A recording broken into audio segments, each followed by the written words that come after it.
नमस्ते गाइस, यो चाहिँ अस्ति हामीले टिपेको फल, यसको नाम चाहिँ सरिफा। पाकिसकेको छ 2 दिनमा। आउनुहोस् हजुरहरूलाई काटेर देखाउनेछु म। अब हामी चाहिँ काट्न गइरहेछौँ। भेट्न पहिला काटेर ल्याउँछु।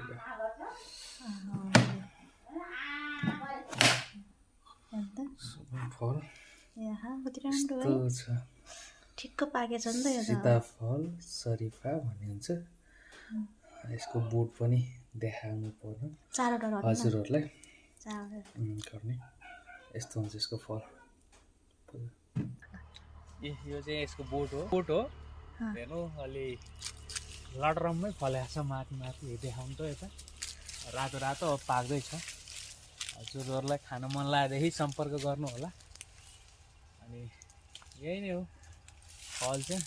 मम्मी ल्याएर लाउनु बारै छु बारीमा। सबै पाक्न लाग्यो, अहिले ठुल्ठुलो छ।